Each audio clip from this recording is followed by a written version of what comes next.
Today we're diving straight into, well, a really pivotal and fascinating encounter in the life of Sri Ramakrishna. That's right, the 19th century Indian mystic. And we're focusing really on the arrival of this truly remarkable woman, Bhairavi Brahmani. Exactly, and the sources you shared really highlight the profound impact she had, not just on his life, but maybe crucially, on how people started to understand his intense spiritual experiences. Yeah, because before she arrived, it's important to grasp that many people really did view his deep spiritual states, his, sometimes pretty unconventional behavior. They viewed it with suspicion. A great deal of suspicion, yeah. Some even thought it was a kind of madness. So for our listeners, those wanting to get the core insights quickly but thoroughly. Without getting totally bogged down. Precisely. This moment, her arrival, it's absolutely key to understanding his whole journey. Okay. So our mission for this deep dive then is basically to unpack that initial meeting, Sri Ramakrishna and Bhairavi Brahmani. Understand why her showing up was so significant in, validating his very personal, very internal experiences. Right, and how their unique relationship started this guru-disciple thing that developed. And we'll touch on the wider impact too, at least as it's presented in the sources we have. Okay, let's start there. The arrival. Can you sort of paint the scene for us? Sure. So picture Sri Ramakrishna at Dakshineswar. He's in the garden, apparently just plucking flowers. Quiet moment. Then a country boat pulls up to the smaller bathing ghat, and this woman gets out, middle-aged. Okay. The sources describe her as beautiful, long, disheveled hair, wearing the ochre robes of a sannyasini. A female ascetic, basically. Exactly, a renunciate. And she hasn't got much with her. Like, what did she have? Just a small bundle, a few books, maybe one or two pieces of cloth. Very simple. And there was something about her age, too, wasn't there? Yeah, interesting detail. Apparently she was nearly 40, but she looked much younger. Quite striking. So something about her must have immediately caught Sri Ramakrishna's attention. It seems so, because as soon as he saw her, the source says he went to his room and asked his nephew, Friday, to bring her to him from the Chandni, which is like a covered platform area. And Friday was surprised by this. Very surprised, it seems. It highlights that Sri Ramakrishna hadn't really shown that kind of eagerness to meet a strange woman before. It was uncharacteristic. So Friday questioned it, like, why would she even come? He did. But Sri Ramakrishna just replied, apparently very confidently, "Go and tell her about me and she will come." Like that. Wow. Okay. And did she? She did. Friday found her, this Bhairavi, sitting in the Chandni, gave her the message, and, much to Friday's surprise again, she agreed straight away. So what was that first meeting like? Must have been intense. Oh, definitely dramatic. The source says the Bhairavi just burst into tears. Tears of joy, it seems, and surprise. And she said something quite specific. Yes, this very tender exclamation. "My son, you are here. Knowing that you were somewhere on the banks of the Ganges, I have been searching for you so long, and now I have found you." My son. That's interesting phrasing straight off the bat. It is. And her explanation is fascinating, too. She tells him that through the grace of the Divine Mother, she knew she was meant to meet 3 specific people. Okay. She'd already found 2 of them back in East Bengal, a Chandra and a Girija from Barisal. And now, finding him, it was like the search was over. Like she'd finally found the missing piece. Something like that, yeah. As if a long quest had reached its end. And how did Sri Ramakrishna react to all this? Did he open up to her? Immediately, it seems. The source uses this beautiful image like a boy confiding in his mother. He just poured out everything. Everything, like? His intense spiritual practices, his sadhana, his disciplines, the incredible visions he was having, the times he'd lose all outward consciousness in meditation. Right, the trance states. Exactly. And the physical symptoms too, these burning sensations all over his body, the fact he couldn't sleep. And crucially, the fear that he was going mad. Yes, he voices that deep concern. His actions were so far outside the norm. He apparently kept asking her, "Can you tell me what these symptoms are? Am I really mad? Is this just a result of praying day and night to the Mother?" You can feel the vulnerability there, can't you? The need for some kind of understanding. Absolutely, and her response was just pivotal. What did she say? Well, filled with this motherly tenderness, the sources say, she reassures him completely. It's not insanity at all. So what is it then? She declares it's Mahabhava, a profound spiritual state, she says, described in the Shastras, the Hindu scriptures. Mahabhava, explain that a bit. Think of it as like the absolute peak state of ecstatic divine love, so intense it actually manifests physically and mentally. Okay. So she's giving it a name, a framework. Exactly. That's the key insight here. She's taking what others call madness and putting it into a recognized spiritual context. She even gives examples. Like Sri Radha, Sri Gauranga, huge figures in the bhakti, the devotional traditions. She says they experienced similar states, and it's documented. She even promises to show him the references in her books. wow, that must have been an incredible aha moment for him. Huge. Suddenly, these terrifying, isolating experiences weren't madness, but a known, even exalted spiritual phenomenon. What a relief that must have been. You'd imagine so. And their interaction continued. There was a shared meal. Right, the prasad, food offered to the deity. Yes. Sri Ramakrishna offers it to her. But knowing her maternal feelings, he eats some first. Because she wouldn't eat unless he did, you see. Ah, that motherly dynamic again. And then later, the Bhairavi prepares her own offering to her personal deity, Raghuvir. And something remarkable happened then too, didn't it? Quite remarkable. As she's offering the food in meditation, she has some kind of divine vision, goes into this deep, unconscious state. Okay. And at that exact moment, Sri Ramakrishna, who's in a sort of semi-conscious state himself, feels this overwhelming urge to go to the Panchavati Grove. And he ends up eating the very food she had just offered to Raghuvir. Whoa, how does she react to that? With pure rapture, apparently. She saw it as direct confirmation of her vision, like the ultimate culmination of her formal worship of Raghuvir. So what did she do? In this really symbolic act, she takes the Raghuvir emblem, this image she'd worshipped for ages, and consigns it to the Ganges River. Giving it up. Essentially saying, my worship has reached its fulfillment. Sri Ramakrishna himself had now become her Ishta, her chosen deity, her primary focus of devotion. It superseded her old practices. That's a powerful statement. It really is. It's almost like Sri Ramakrishna's own earlier prayer, wanting confirmation, was being answered right there. He needed that scriptural validation, didn't he, when everyone else was dismissing his experiences? Desperately. And Bhairavi, or the Brahmani as he started calling her, arrived just then. For him, it was more proof of the Divine Mother guiding things. So this must have deepened their connection immensely. Oh, very quickly. That mother-son bond they felt right at the start just grew stronger. They spent a lot of time together at Dakshineswar. Where did they usually talk? Often in the Panchavati, that grove of 5 sacred trees, just immersed in these deep religious conversations. And she really knew her stuff, scripture-wise. Absolutely. Extensive knowledge, particularly of the tantras, those esoteric traditions, and also the Vaishnava literature, the devotional texts. Plus, she had her own practical experience with spiritual exercises. She wasn't just academic. So she could really explain things to him. Yes. Whenever he doubted or questioned one of his visions or states, she'd pull out an authoritative text, show him where similar things were described for past saints or seekers. That offered huge reassurance. But they must have been aware of, how their closeness might look to others. They were. And the Brahmani showed, well, really great foresight there.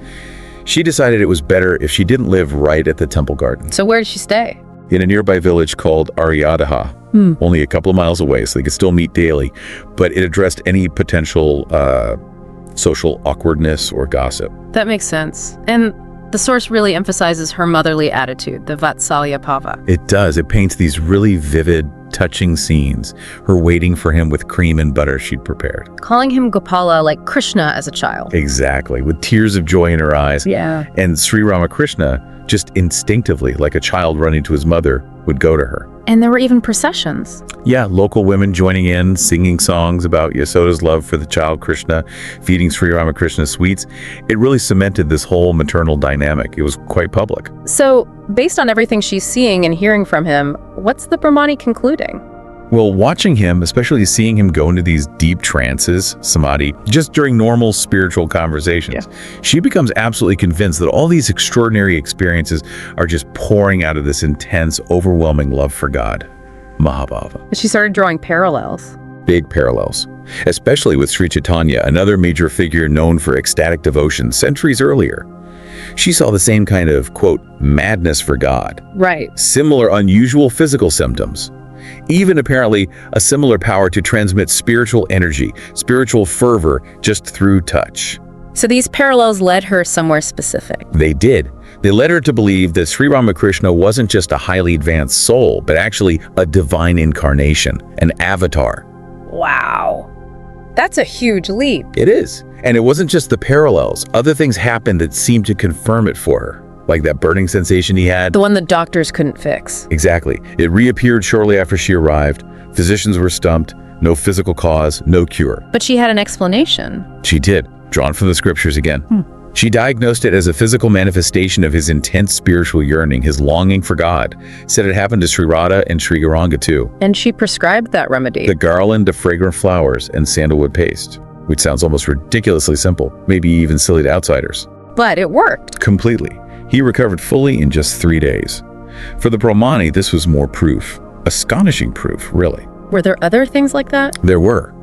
He apparently had a vision at one point of 2 young boys emerging from his own body. Okay.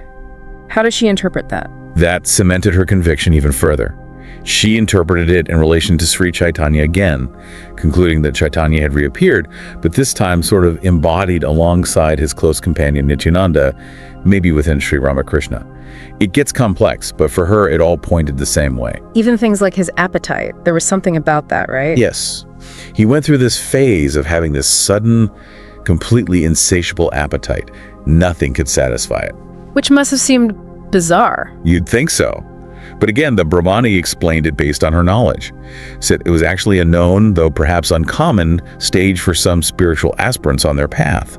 And she even figured out a practical remedy for that too, basically providing a room full of different edibles he could access anytime. So all these pieces, the trances, the parallels, the burning sensation cure, the visions, the appetite, they all fit together for her. Perfectly, in her view. They aligned with scripture, they aligned with her own spiritual insights. There was no doubt left in her mind. And that's when she made the bold declaration. That's when she started openly, boldly declaring, Sri Ramakrishna is an incarnation of God, an avatar, born for a specific divine purpose. That must have caused a stir. Oh, absolutely. Raised more than a few eyebrows, especially with someone like Mathur Babu, the temple patron. Right. He was close to Sri Ramakrishna, respected him, but this was another level. Exactly. Mysore acknowledged Sri Ramakrishna was unique, extraordinary even, but an incarnation. He apparently pushed back a bit, pointing to the traditional list of, 10 avatars in Hinduism. How could Sri Ramakrishna be one if he wasn't on the list? That was the gist of his skepticism. But the Brahmani,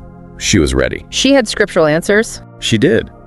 She pointed out that the Bhagavata Purana, a major text, actually lists 22 incarnations and even suggests there could be infinite ones. Ah, okay. So challenging the premise. Precisely. And she brought up the Vaishnava scriptures again, the ones foretelling Sri Gauranga's reincarnation, and hammered home the striking similarities between Gauranga and Sri Ramakrishna. Did she offer proof? She did. She said, basically, bring me a respected Vaishnava scholar, I'll prove my case. Put the challenge right out there. So this public declaration, backed by her confidence and knowledge, really started to shift things. Absolutely. It's a key insight here, isn't it? How external validation, especially from someone knowledgeable citing scripture, can fundamentally change perception. Man dismissed as eccentric, maybe mad, is now being seriously discussed as divine. Right. And Mathur, he was intrigued. Maybe partly skeptical still, maybe partly wanting to humor Sri Ramakrishna too, but he agreed. Agreed to bring in the scholars. Yes. He invited 2 very renowned scholars, Vaishnav Charan and Gauri Pandit, to come to Dakshineswar and essentially test the Brahmani's claims. Put them under scrutiny. Okay, so the first showdown. Vaishnav Charan, what was his background? Highly respected. Known as a great devotee himself, but also a deep scholar of philosophy and scriptures, especially the devotional Vaishnava ones. He was considered an authority. So what happened in the meeting? The Brahmani laid it all out. Her observations of Sri Ramakrishna, her scriptural interpretations, her absolute conviction about who he was. And Vaishnav Charan's reaction. Utter astonishment all around.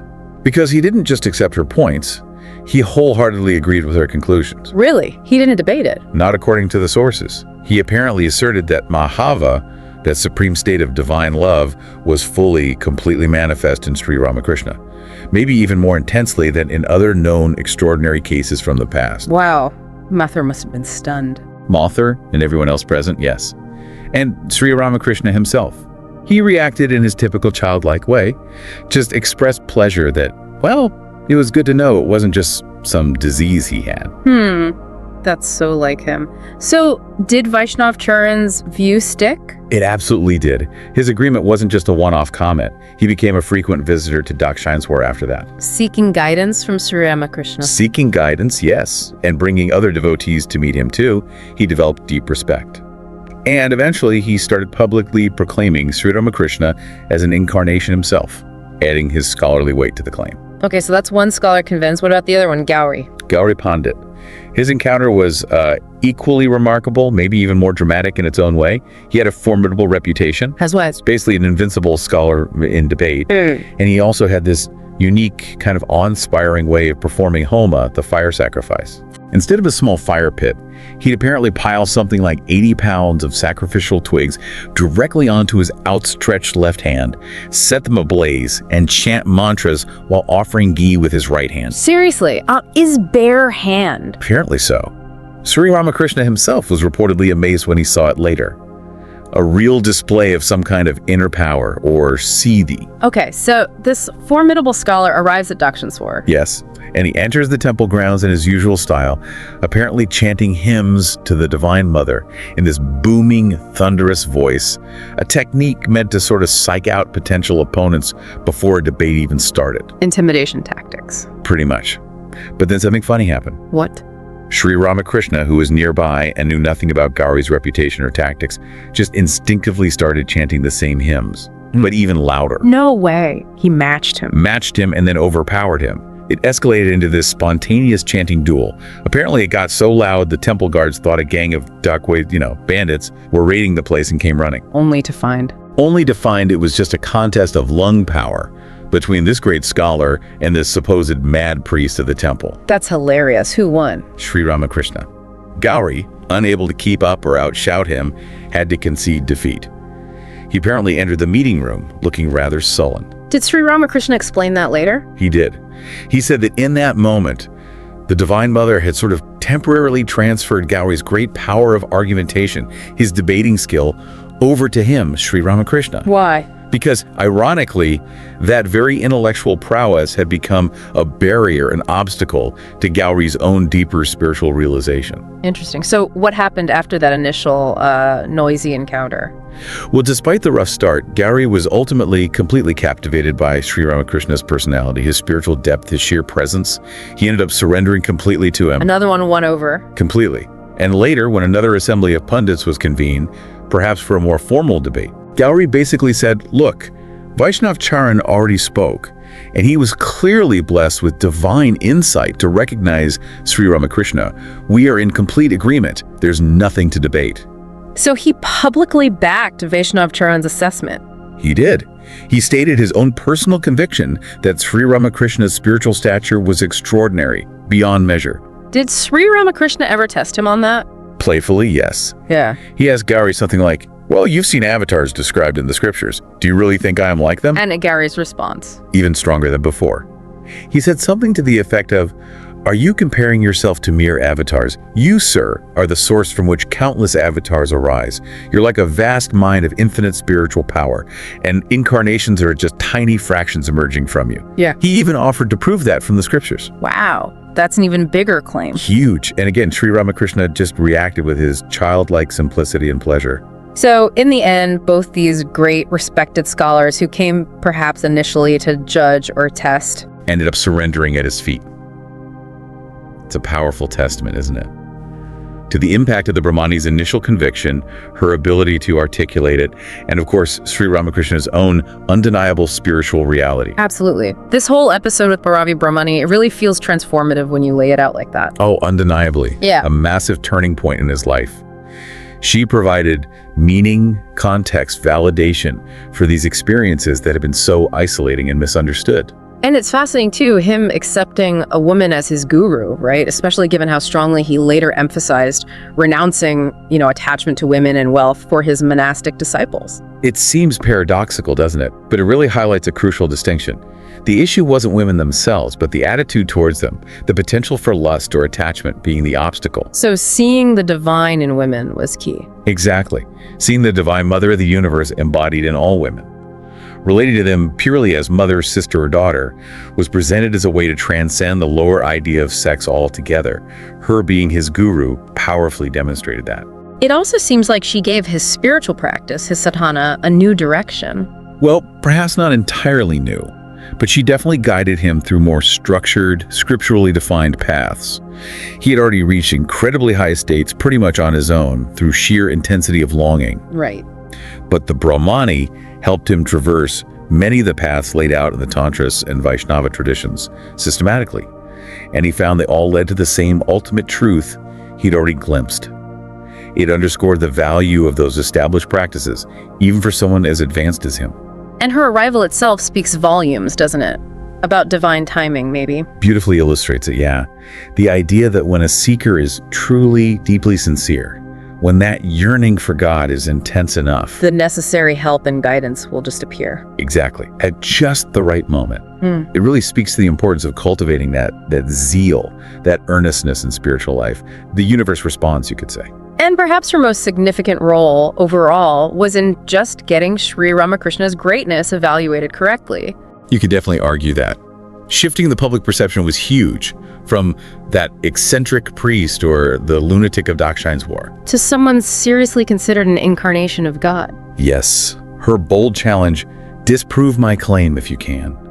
And then the subsequent validation by respected scholars like Vaishnavacharya and Gauri, that was instrumental. His wider recognition really seems to date from her arrival and her efforts. She understood his mission, perhaps, and helped unfold it. That's how it's presented. Yeah. That she recognized his divine nature and purpose and played a crucial role in making that known. And yet, through all this dramatic shift from being ridiculed to being revered, Sri Ramakrishna himself remained unchanged. Utterly unaffected by all accounts. That childlike simplicity, that constant, unwavering focus on the Divine Mother, it never faltered. Praise, blame, it just didn't seem to touch him. He was beyond it. Okay, so let's try and summarize the key takeaways from this deep dive. Right. Well, first, that initial encounter between Sri Ramakrishna and Bhairavi Brahmani was clearly transformative, absolutely pivotal. And her crucial role was providing that validation for his experiences, grounding them in scripture, taking them out of the realm of madness. Definitely. Then there's the unique guru-disciple relationship they formed with that strong maternal element, the Vatsalya Bhava. And her instrumental role in getting wider recognition for his divine nature, culminating in the scholars' agreement. Yeah. And the surprising elements really stand out, don't they? That immediate, almost faded connection between them. The way his seemingly bizarre experiences lined up so neatly with scriptural descriptions she knew.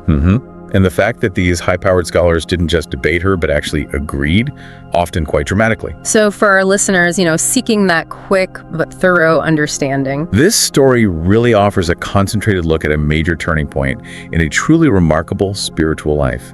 It gives, I think, profound insights into the nature of intense spiritual experience itself. And also the sheer power of faith, but also of external validation. How being understood and contextualized can change everything. Which brings us maybe to a final thought, something for listeners to chew on. Okay, what's that? Just thinking about how external validation, especially when it comes through established frameworks, like scripture in this case, or maybe respected figures, experts in other fields, how much does that impact our own understanding and acceptance of things that seem unconventional? Not just in spirituality, but anywhere in life. Anywhere. What does this whole encounter suggest about how important it is maybe to find those people, those frameworks that can truly understand and interpret our own unique journeys, especially when they don't fit the standard mold? That's a really interesting question to ponder. How much do we rely on others to tell us our experiences are valid? Exactly. Something to reflect on long after this deep dive is over. I hope you like this chapter. We need volunteers and sponsors to create content with even better quality and with more variety. If you wish to join this initiative as a volunteer or sponsor, please click the links given in description below. To help us reach more viewers, please like, comment, share, and subscribe to Biography Central. Thank you for your time. It means a lot. Namaste.